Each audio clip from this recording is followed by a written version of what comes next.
Anyway, we got every hidden evolution advantage of your birth order explained. This should be pretty interesting. Some people are twins, only childs, middle childs, oldest childs. The unfair advantage nobody talks about. Scientists studied twins raised completely apart. Different families, different cities, different countries, same humor, same fears, same jobs. One pair both became firefighters. Another both named their dogs the same name without ever talking to each other. That is not coincidence. That is biology running deeper than anything your environment can touch. But here is what biology actually gave you beyond the genetics. For most of human history, being alone meant being dead. Predators. Yo, I heard one thing about twins is like I heard this like dude ranting on TikTok saying people that are twins, they both have each other's like souls. Like they have a piece of each other's souls. And that's kind of crazy. Cause like sometimes like when something happens to one twin, the other twin can feel it. Did not You feel me, twin? with a guaranteed partner from day one. Never the weakest target, always two. That shaped something in you that never left. Thank you. Up to 40% of twins build their own private language as toddlers. It disappears by school age. The emotional wiring it built does not. Twins score significantly higher on empathy than people raised without a same age partner. You have spent your whole life reading one person at close range, agreeing, recovering, trying again before lunch. That is years of emotional practice before you ever step into the real world. You also carry less social fear than almost anyone. You have never once walked into a room completely alone. People feel that security in you without knowing why. The cost Huh? hits in your 20s. Who are you when someone shares your face? Twins who skip that question end up quietly stuck. The ones who face it come out with something rare, a clear Yo, that's a good question. Who are you when somebody shares your face, body, physique? sense of self, and a person who has known them longer than anyone alive. Most people spend years trying to build that kind of trust. You were born with it already in place. Firstborn, you were the test run, it worked. 23 of the first 29 astronauts NASA ever sent to space were firstborns or only children. Not 12, not 15, 23. Here is why that number keeps coming up. 50,000 years ago, a group of early humans camped in East Africa. The parents hunted and gathered. They could not do that and watch the younger children at the same time. So the oldest one watched them. Nobody asked. Nobody trained them. They were just the first one there, old enough for responsibility before they had any choice in it. That pattern repeated in every human group on every continent for thousands of generations. A study of over 241,000 men confirmed what that built. Firstborns score around 3 IQ points higher than secondborns. Not genetics. 3,000 extra hours of one-on-one attention from parents between ages 2 and 4. More words, more questions, more focus before anyone arrived to split it. Then, a sibling showed up, and you became a teacher. Explaining things forces you to actually know what you know.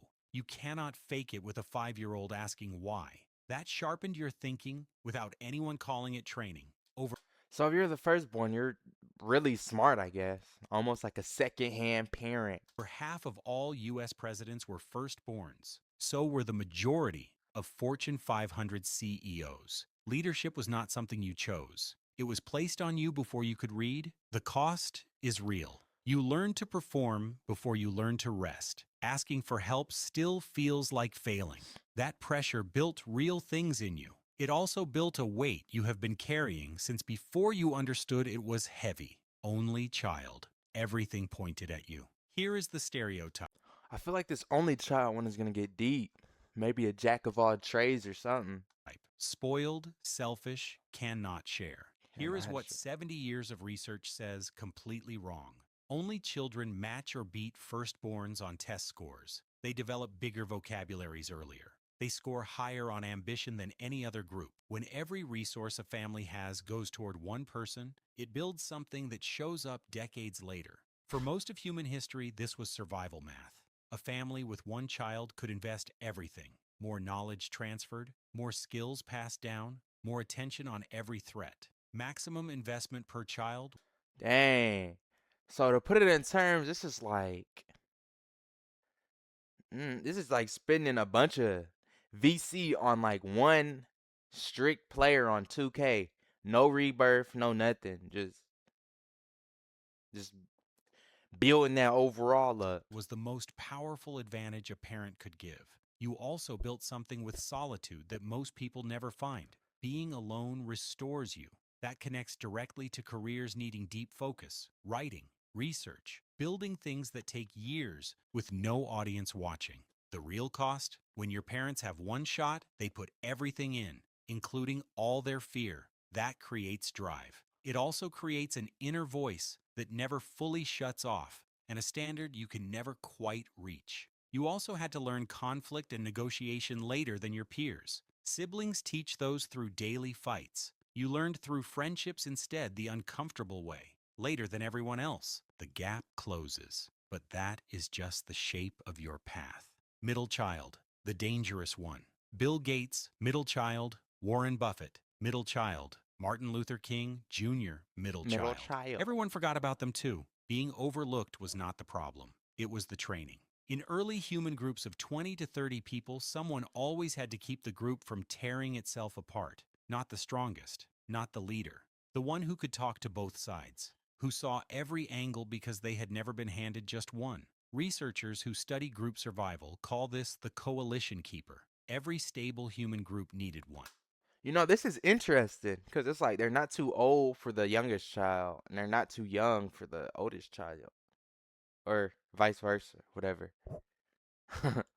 Without them, the group split, and groups that split died. That was you. A review of 200 birth order studies confirmed it. Middle children are more loyal in relationships than their siblings. They build wider friend networks. When family attention felt limited, they looked outside and built bonds that did not depend on sharing a last name. Researchers call them stealth leaders. They do not take over a room, they shape it from the inside. The shadow is identity. When you are not first and not last, figuring out who you actually are takes real effort. You can get so good at seeing every side that picking one feels impossible. But when everything shifts, job, city, relationship, you move in ways that catch people completely off guard. Change does not shake you the way it shakes everyone else. You were raised inside it. Bonus baby, raised by a village. Most kids get two parents.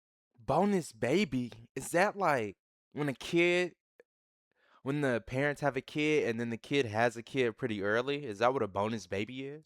You got five. The bonus baby, born 6 or more years after the others, lands inside something Oh, evolution spent thousands of years building. Multiple caregivers, older siblings who already mapped every landmine, parents who already made their worst mistakes and fixed them.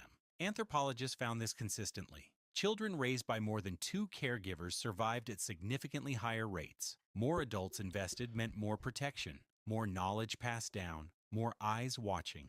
Researchers call this cooperative breeding. It is one of the main reasons humans outlasted every other primate on Earth. Your siblings knew which parent to ask, which topic to avoid, which mood meant leave it alone. You got that knowledge for free. Someone else ran the trial. You just absorbed the results. The cost is feeling like a different generation inside your own family. Holidays can feel like arriving at a movie halfway through, and people keep treating you like the baby, even at 27.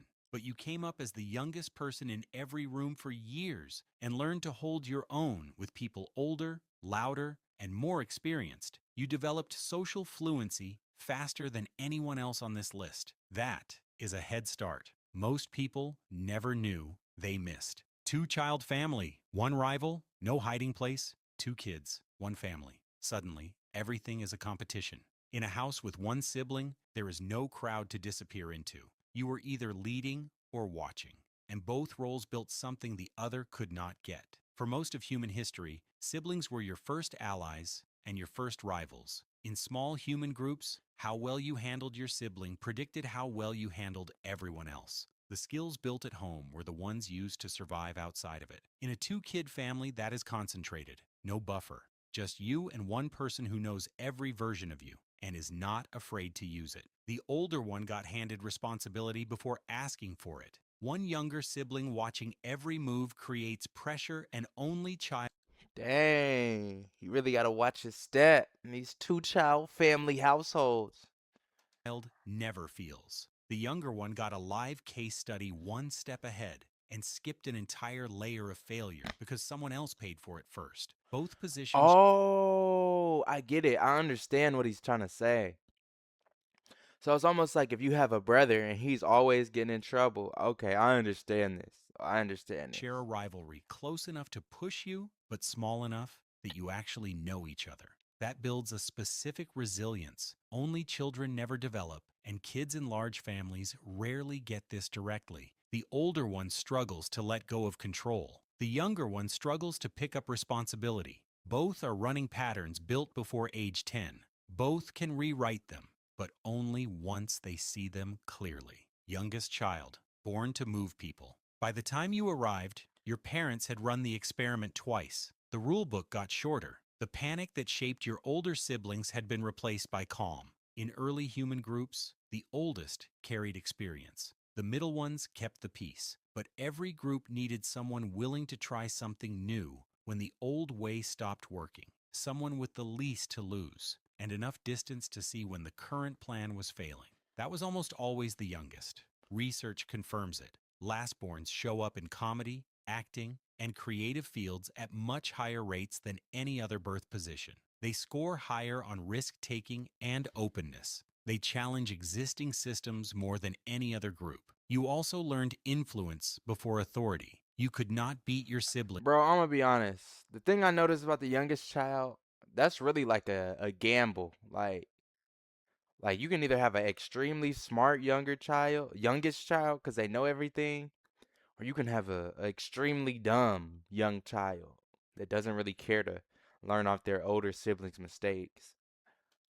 With One of the size or two. experience. So you learn to charm, persuade, and make people want to say yes. That is one of the most powerful social skills that exists. The real challenge is discipline and being taken seriously. Building internal structure takes deliberate work when no one forced you to develop it. Credibility sometimes takes longer than it should, even when you clearly deserve it. But the world runs on the ability to connect, take a risk when others freeze, and make people feel something. You came built for exactly that. What this Whoa, Aspen Cartier just posted.